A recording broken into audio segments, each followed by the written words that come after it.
सबसे पहले पाठक भैया आपको एंड आपके सीएनबी जो क्राइम न्यूज़ है उसको धन्यवाद। सबसे पहले बात यहाँ पे जब क्राइम का है तो हम लोग क्राइम किए हैं, हम लोग STET पास करके 3.5 साल से क्राइम कर रहे हैं, तभी हम लोग रोड पे हैं।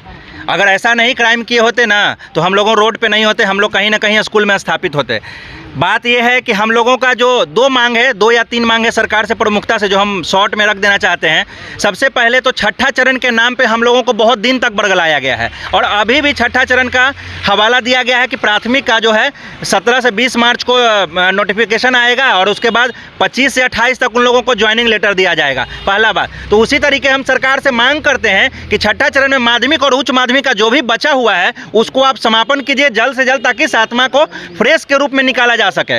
पहला मांग। दूसरा मांग हम लोगों का यही है कि आपके पास वैकेंसी बहुत ज़्यादा है, जैसे कि आप सदन में भी, सदन जो विधानसभा भी चल रहा है वहाँ से आपने क्लियरली बोला है कि प्राथमिक और माध्यमिक और उच्च माध्यमिक वैकेंसी की कोई कमी नहीं है। माध्यमिक में 45,000 वैकेंसी और उच्च माध्यमिक में 90,000 वैकेंसी है। वैकेंसी है साहब, तो हमें सिर्फ इतना ही कहना है कि 12 मार्च के अकॉर्डिंग जितने भी क्वालिफाइड कैंडिडेट है 80,402 STET 19 का जो बिहार गजट है, जो 2019 में बिहार गजट लागू हुआ था, उसको अक्षरशः पालन करते हुए जो जितने भी क्वालिफाइड कैंडिडेट है 80,402 विषयवार कोटिवार रिक्ति को बढ़ाइए और सबकी नौकरी सुनिश्चित कीजिए। जो 12 मार्च 2021 को 55 मिनट का वीडियो कॉन्फ्रेंसिंग पूर्व के शिक्षा मंत्री विजय कुमार चौधरी जी और अपर मुख्य सचिव संजय सर और BSB के अध्यक्ष आनंद किशोर के प्रेजेंस में पूरा मीडिया हाउस और पब्लिक के, पूरी बिहार की पब्लिक के प्रेजेंस में ये बात बोली गई थी कि हमें जितने शिक्षक चाहिए उतना शिक्षक मिला भी नहीं है और जितने भी क्वालिफाइड कैंडिडेट है सबकी नौकरी पक्की है। तो डाटा महाशय आपने जो कुछ भी कर दिया हो, अंदर खेमे से डाटा का आपने जो खेल खेला वो खेला। 80,402 की संख्या आपने बनाया, लेकिन अब विषयवार कोटिवार रिक्ति को बढ़ाइए और सबकी नौकरी पक्की की जाए, यही हमारी प्रमुखता से मांग है। क्या उम्मीद लग रहा है आपको? उम्मीद यही है कि गवर्नमेंट इस साल देगी, क्योंकि 3.5-4 साल बाद ये चुनाव, जैसे हम लोग उस समय हमको ऐसा लग रहा था कि इस मुद्दा को चुनावी मुद्दा बनाएगा, तो ये मुद्दा कहीं ना कहीं चुनावी हो चुका है। अगले साल चुनाव है, उसके अगले साल भी चुनाव है, तो कहीं ये साल तो देगी, ये हमें भरोसा है, लेकिन जल्द से जल्द दिया जाए ताकि हमें और प्रताड़ना का सामना न करना पड़े। घर में, गाँव में जितने लोग हैं सब लोगों को पता है कि हम लोग जॉब कर रहे हैं, लेकिन ज्वाइनिंग हो चुका और हम लोगों का अभी भी रोड पर एक कंडीशन है कि घर वाले से मुँह छुपाते चलते हैं, घर से तो ज़्यादा पड़ोसी लोग परेशान करते हैं। इस एक कंडीशन आ गया है, बार बार पूछ के कि नौकरी हुई कि नहीं, ज्वाइनिंग हुई कि नहीं। उन लोगों को तो 3.5-4 साल से अगर हम रोड पे हैं तो किसी को क्या भरोसा होगा कि हम जॉब करते हैं? कोई भरोसा नहीं करेगा, लेकिन हमारी जॉब हो चुकी है। बहुत सारे कैंडिडेट जिनका शादियां टूट गया, शादी हो गया था वो टूट गया, इसी पे शादी हुआ था कि जॉब लग गई है, लेकिन अब वो शादी टूट गया, वो लोग भी बिलीव नहीं करते हैं कि झूठ हो गए हैं, हम लोग झूठे हैं। इसलिए गवर्नमेंट से ही हम उम्मीद करते हैं कि हमारी नौकरी को, जो आपके पास वैकेंसी बहुत है, सीटों को बढ़ाकर सबकी नौकरी पक्की की जाए। जो 12 मार्च के अकॉर्डिंग 80,402 की संख्या है, विषयवार कोटिवार रिक्ति को बढ़ाइए कि एक भी सब्जेक्ट में कोई कैंडिडेट ना हो। कुछ फोटो देख रहे हैं, ये फोटो थोड़ा बताइए, ये क्या? ये हमारे साथी हैं जो हमारे बीच अभी बंटी जी और विक्रम जी हैं, ये अपने जो गृह जिला में है, हाँ MNC हैं, उनको विज्ञापन इसी के अकॉर्डिंग सौंपा गया था कि 80,402 की जो संख्या है, जो उसके अकॉर्डिंग सबकी बहाली की जाए, सीटों को बढ़ाकर विषयवार कोटिवार रिक्ति को बढ़ाइए और सबकी नौकरी सुनिश्चित की जाए। इसीलिए हम लोग जगह जगह पे ज्ञापन देते हैं और पटना में भी जितने लोग हैं सबको ज्ञापन दिए हैं, ताकि ये जो विधानसभा सत्र है 7वां फेज का जो आवाज़ है वो गुंजमान रहे। दोनों को सबसे पहले मैं धन्यवाद देना चाहता हूं कि आप STET 2019 क्वालिफाइड साथी का आपने मुद्दा उठाया। मैं बापू की कर्मभूमि चंपारण से चल कर के यहाँ पे आया हूँ। गांधी की असल राह पे चलने वाला मैं मोहम्मद रफ़ीउद्दीन पटना की धरती पे मैं आया हूँ।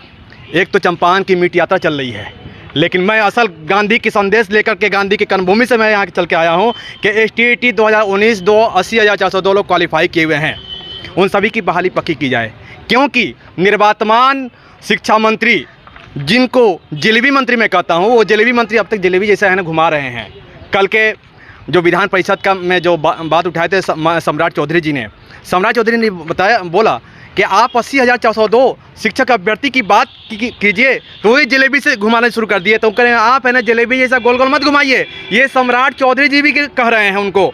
तो हम लोग तो शिक्षक अभ्यर्थी हैं, हम लोग तो समझ रहे हैं कि वो इतना 3 साल से वो जलेबी जैसा हम लोग को घुमाए हैं और घुमा करके ये इस बहाली को इतना डिले किए हैं कि राष्ट्र का निर्माता एक शिक्षक होता है जिसको स्कूल में होना चाहिए, आज वो रोड पे है। इसका पूरा का पूरा गुनाहगार माननीय शिक्षा मंत्री निर्मातमान शिक्षा मंत्री विजय कुमार चौधरी जी हैं और माननीय मुख्यमंत्री नीतीश कुमार जी हैं। आज हम लोग बेरोजगारी की सीढ़ी पे हैं, हम लोग बेरोजगार हैं। 2000-4000 रुपये की सैलरी पे हम लोग काम करते हैं। इससे गुनाहगार कौन है? क्या हम लोग एक क्राइम किए थे क्या STT पास करके? STT पास किए थे कि हम लोग हाई स्कूल में जाएंगे, पढ़ाएंगे बच्चों का है ना, हम निर्माण करेंगे, बच्चों का भविष्य निर्माण करेंगे। लेकिन आज हमारा भविष्य निर्माण नहीं हो रहा है। मेरा बच्चे का भविष्य अंधकार में चला गया है। इसके गुनाहगार कौन है? इस चैनल के माध्यम से मैं सरकार से पूछना चाहता हूँ कि आखिर इसके गुनाहगार कौन है? आज मैं 2000, 4000, 5000 की सैलरी पे काम करते हैं प्राइवेट स्कूल में, हम लोग का शोषण होता है। क्या हम लोग पढ़े लिखे नहीं हैं? हम लोगों ने STT कंपटीशन बेसिस पर एग्ज़ाम पास किया था। हमारे अंदर अगर क्वालिटी नहीं थी तो फिर हम लोग कैसे पास करते? हम लोगों ने पास किया, एक बार एग्ज़ाम कैंसिल हो गया, मैनुअली एग्ज़ाम हुआ था, फिर ऑनलाइन एग्ज़ाम हुआ। उस एग्ज़ाम को हम लोग 12 मार्च को पास करके हम लोग यहाँ पे आए हैं। काल में भी आप लोगों ने, कोरोना काल में भी हम लोगों ने एग्ज़ाम पाया। हम लोग, ये मोहम्मद रफ़ीउद्दीन एक एग्ज़ाम नहीं, BPSC मेंस भी लिखता है, STT क्वालिफाई भी किया है, SSC उर्दू अनुवादक का फाइनल रिजल्ट भी दिया है। असल मेरिटोरियस तो हम हैं।